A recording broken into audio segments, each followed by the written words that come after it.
bunker set in the Essex countryside, 120 feet down, I believe. If you haven't been here, then I would really strongly recommend it, because it makes you realise what a dangerous period the 60s was when we was all going through the Cold War. As I say, unfortunately, we've still got nuclear weapons, but let's hope they're in the hands of responsible governments now, because in the wrong hands, it would be a dangerous world to live in, as it was in those days. So let's have a little look around and say, just form a general opinion for yourselves, and if it whets your appetite, just come along. As I say, it's really certainly well worth a visit, and good value for the entrance fee, which is at this present time is £7, and it's excellent value when you see the size of the place. So let's have a look around and see how we go.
Let's get everything tidied up here, huh? And get everybody down from the canteen. It'll be pretty busy again here in a short while. So the battle is not yet over.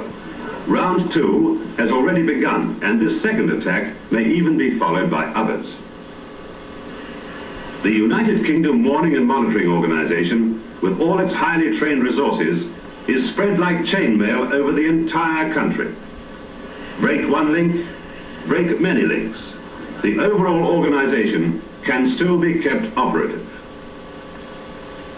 The service of this organization is provided not only to warn and so protect the civilian population of this country, but also in its military role to provide a fund of information to maintain the active defense of the Western Alliance, and finally, to help support the deterrent, which any would-be attacker knows is inevitable.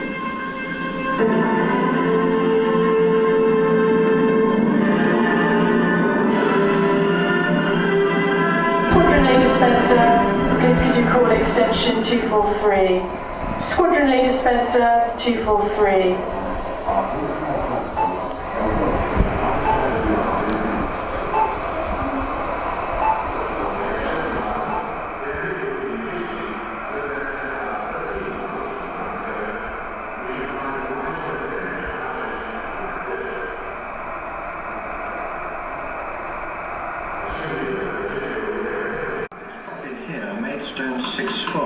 Which doesn't appear to have been affected by any of the plume so far. We've left it for the time being because we're not too certain of the edge of this plume here. Good.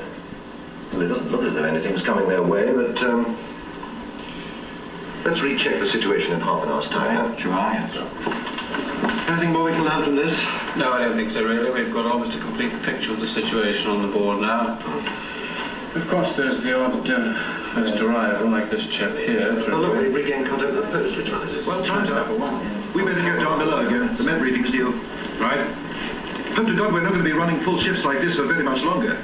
It's this darned uncertainty that's getting everybody down. Yes, I quite agree. Still, we might have some better news this evening. I understand the Prime Minister's going to make a broadcast there. Yes, I hope so. Mr. Stevenson, you better get your lot down the hole again so some of the others can come up for a breather.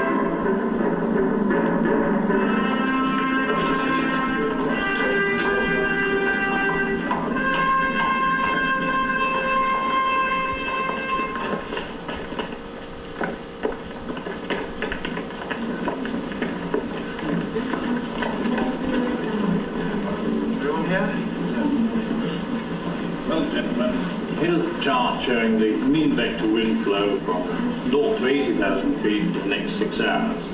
As you can see, there's an easterly flow over the north of the British Isles, and a southeasterly flow over the rest of the country. To the east, over the Low Countries, there's a 1440 hours on the 24th of January, the Air Dosing Organization is a Chief Sector Warning Officer. He is in charge of this Sector Operations Center, and normally is the only full-time member of its staff. Beside him is his leading scientist, who is an air pollution expert in civil life.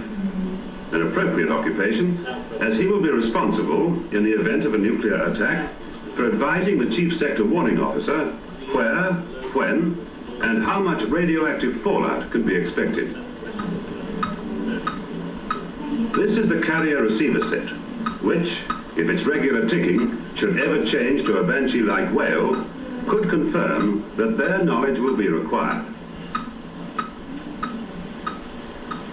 These people normally work in the local post office, and as they knew all about telephones anyway, they, like the scientist, volunteered for this work. They trained at a special school in London, along with everyone else here, and they're all civil servants.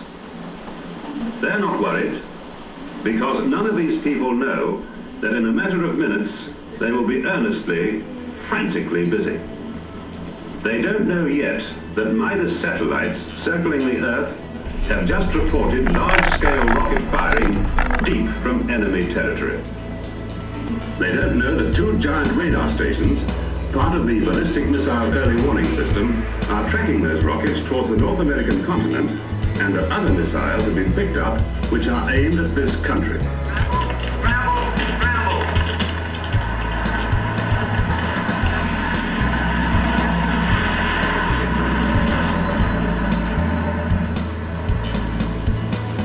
Master radar stations round the coast, following reports from continental radar stations, have picked up a wave of high-flying supersonic bombers heading for targets all over Western Europe.